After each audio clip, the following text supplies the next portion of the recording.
kita memang sudah pernah mempelajari tentang fetching data dari API, tapi masih menggunakan kelas. Yaitu ketika misalnya kita ingin merendernya, kita harus masukkan function ataupun fetchingnya di dalam komponen didMount. Nah, ketika misalnya ada properti yang berubah, maka kita akan melakukannya di komponen didUpdate. Kira-kira seperti itu. Nah, tetapi ketika misalnya kita menggunakan function komponen, tidak ada lagi yang namanya komponen didMount, didUpdate maupun willMount. Nah, di sini ketika kita menggunakan function komponen, kita akan berbicara tentang useEffect, yaitu adalah function yang hampir sama kegunaannya dengan komponen didUpdate. Nah, jika Anda tidak mengerti, kali ini kita akan mempelajarinya step by step. Yang pertama, kita pastinya akan membuat state dan dispatchernya, yaitu adalah users. Coba kita buat di sini. Const users, set users. Ini dispatchernya, ini adalah state-nya. By default kita akan buat dia ke dalam empty array karena dia adalah empty object by default, ya kan? Nah, coba use state ini kita bisa masukkan ke dalam sini ketika misalnya tidak suka dengan cara seperti itu, ya. Jadi dia satu line saja, tidak banyak line-nya. Cool. Sekarang ketika misalnya sudah seperti itu, kita akan buat satu function, yaitu dengan cara const get users, yaitu adalah function untuk mengambil usernya nanti. Dan jangan lupa kita buat sini async karena kita akan menggunakan async ke wait asynchronous di sini. Nah, kemudian di sini ketika kita ingin menggunakan async ke wait, biasanya direkomendasikan dengan menggunakan try namanya. Try, dan di sini kita buat catch. Nah, ketika misalnya nanti error, kita akan log dia, ya kan? Kita log e-message di sini. Dan dalam try ini kita akan buat let response await Axios get, misalnya kita buat API yang kita dapat dari JSON placeholder tadi, kita paste di sini. Dan kita buat di sini response data. Apakah datanya muncul? Mari kita lihat. Axiosnya import dulu di sini ya. Import Axios from Axios. Oke, ketika misalnya sudah, bagaimana cara kita melihatnya di browser? Ketika misalnya kita hanya tidak memanggil function ini. Nah, mungkin pertanyaan Anda, maka di mana kita memanggil functionnya? Nah, itulah yang disebut dengan useEffect. Coba kita buat sini useEffect. Dan di sini kita buat callback function pastinya, ya kan? Dan jika Anda lihat di atas dia sudah import ya, useState dan juga useEffect, sehingga nantinya jika Anda error maka silahkan lihat apakah dia sudah terimport atau belum. Nah, di sini coba kita panggil get users. Nah, ketika misalnya sudah, sekarang kita cek di browser apakah ini working atau tidak. Kita console.log, dan jika kita lihat console, maka di sini sudah ada datanya, yaitu adalah users. Dan jika kita lihat network, di sini ada HR, kita refresh, maka di sini ada users. Oke. Nah, sekarang mungkin pertanyaan Anda, bagaimana cara menetapkan data yang kita dapat dari API ke dalam users? Itu sangat mudah sekali. Coba kita buat di sini set users, yang kita buat ke dalam function, dan dalamnya kita buat response data. Makanya saya bilang menggunakan function komponen ini sangat luar biasa mudahnya. Jadi kita tidak perlu lagi membuat state-state segala. Kita hanya perlu panggil dispatchernya, kemudian kita tetapkan dia apa value-nya. Kira-kira seperti itu. Jadi dispatcher ini kira-kira seperti ini. Set users sama dengan ini gitu. Kira-kira seperti itulah guna dispatchernya. Makanya sangat luar biasa sekali. Sekarang ketika misalnya sudah, belum selesai. Jika kita refresh di browser, dan jika dia terus render tidak akan berhenti sampai ketika misalnya Anda buat di sini empty array. Kita refresh di browser, maka dia akan merender satu kali. Tadinya dia berkali-kali, maka sekarang satu kali. Nah, kenapa dibuat di sini empty array? Ya memang sudah begitu peraturannya. Namun, ketika misalnya nanti ada properti yang sifatnya berubah di sini, maka di sini kita wajib memasukkannya. Oke, mungkin Anda pening, tapi tenang, kita akan membuat contoh itu nantinya. Untuk sekarang, Anda sudah tahu bahwasanya ini sudah berhasil. Nah, sekarang waktunya kita loop dia. Di sini karena kita menggunakan Bootstrap, jadi kita bisa menggunakan table, ya kan? Jadi kita buat di sini table, tapi coba dulu sebelum itu terjadi kita buat di sini class name, ya kan? Kita buat di sini py5 dan kita buat di sini container. Di dalamnya kita buat row dan di dalamnya kita buat call md6. Nah, di sini coba kita pastikan bahwa di ke tengah justify content center dan di sini kita buat 8. Dan coba dulu kita buat sini table dan di dalamnya kita buat th yang itu adalah tr, dalamnya kita buat name, username, ya kan? Di sini kita buat email, website, misalnya seperti itulah, dan kita buat sini phone, kira-kira seperti itu. Jika sudah, sekarang waktunya kita buat t-body-nya, dan di sini kita loop dia, ya kan? Cara loopnya itu sangat mudah sekali. Basic jika Anda tidak tahu, ya sekarang Anda tahu. Users map user, kita buat di sini seperti itu saja. Return. Nah, dalam return ini kita masukkan misalnya yang tadi kita buat adalah tr, Maka di sini kita buat td dan kita buat di sini username. Jadi jika Anda pernah melakukan loop di PHP, kira-kira ini sama dengan kita melakukan for each, kira-kira seperti itu. Ini pluralnya, ini singularnya. Oke. Kemudian kita masukkan di sini username, kita masukkan di sini email, kita masukkan di sini website dan juga phone yang terakhir. Sekarang jika kita refresh di browser, apakah ini sudah berhasil ataukah belum? Nampaknya sudah berhasil, tapi jika kita lihat konsolnya ada error di sini. Setiap child harus mempunyai prop key. Nah, ketika misalnya kita berbicara tentang JavaScript, ya di mana-mana pasti membutuhkan key. Seperti Anda menggunakan view pun dulunya, ya pasti ada key-nya. Begitu juga dengan menggunakan React. Nah, mungkin di sini Anda bingung bagaimana cara membuat key-nya. Ya kan, karena ya bagaimana jika user ID tidak ada? Ya tidak masalah. Coba kita buat di sini ke dalam function dan ini kita buat index. Kira-kira ini adalah key-nya, ini adalah value-nya. Kira-kira seperti itu. Sekarang kita buat di sini key sama dengan index. Jadi sekarang error itu harusnya sudah hilang. Refresh. Oke, maka dia sudah hilang. Sekarang kita bisa close karena tidak membutuhkannya lagi.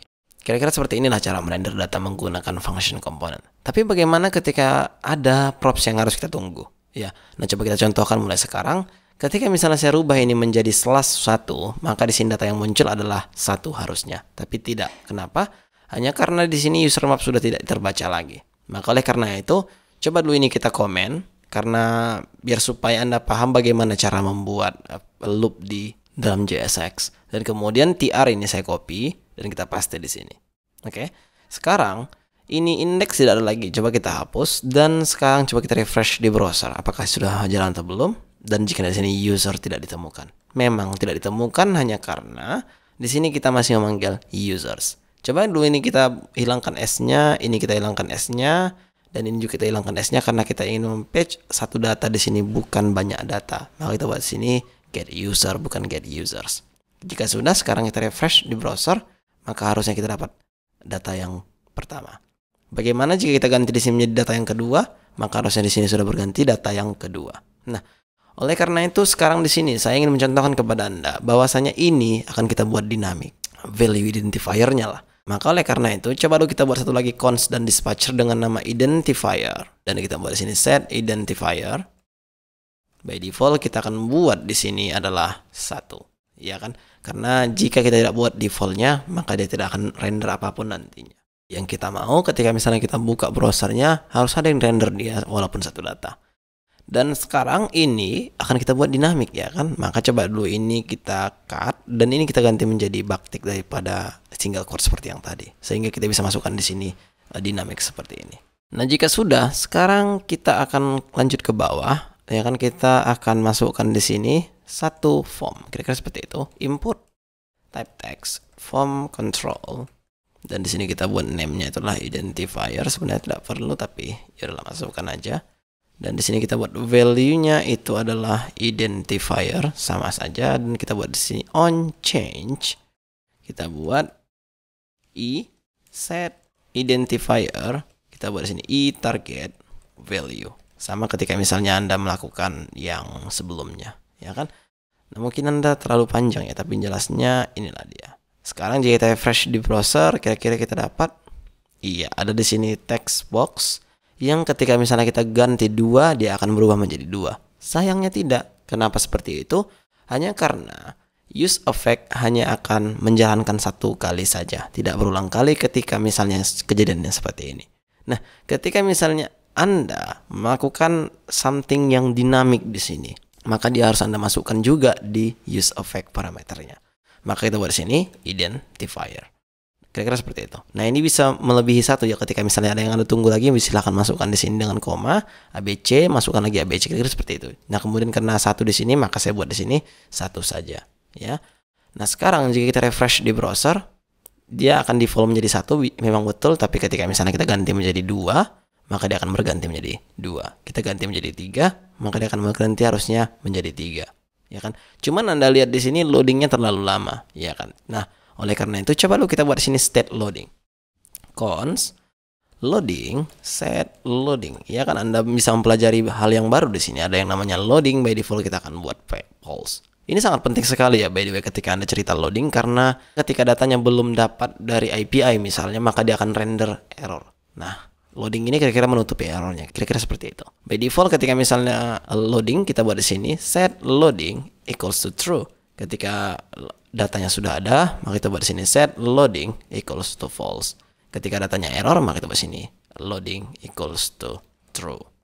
Oke, sekarang jika kita lihat, kita render datanya tuh di sini, ya kan?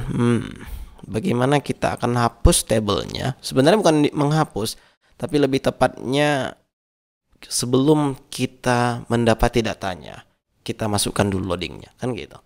Jadi kita buat di sini, jika ada loading, maka kita masukkan di, misalnya kita buat di sini loading, ya kan? Tapi ketika misalnya datanya ada, kita akan render dia. Maka kira-kira ketika Anda bingung, beginilah cara membuat if statement-nya. Tapi, table ini harus kita masukkan setelah kolon ini. Kira-kira seperti inilah. Oke, jika sudah, sekarang Anda bisa format ya, biar supaya tidak error. Coba dulu ini jika Anda sudah, atau copy aja lah biar supaya tidak jelek di sini. Kita hapus, Anda bisa copy dan simpan dimanapun yang Anda mau. Nah sekarang, coba ini saya uncollapse, ini kita bagusin dulu tabnya. Ketika misalnya loadingnya true, maka kita tampilkan div loading. Dan ketika misalnya dia false, maka kita tampilkan table yang kita punya tadi. Kira-kira seperti itu.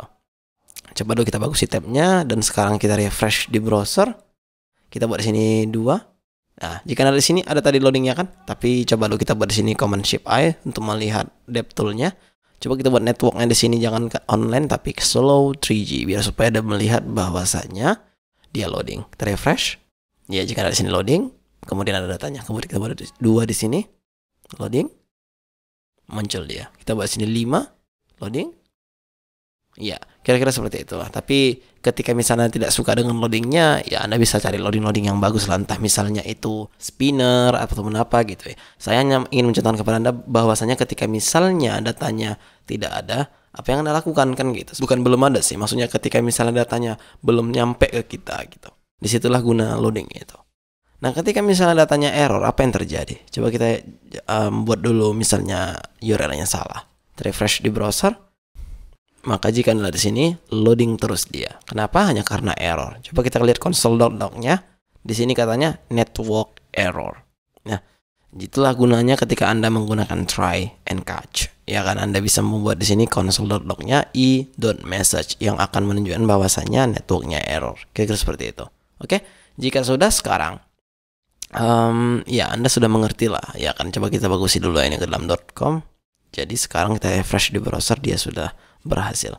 Jadi yang pertama kita sudah belajar use effect dengan memfetching semua data, dan kedua kita mempelajari bagaimana sebenarnya ketika misalnya ada data yang berubah pada API-nya.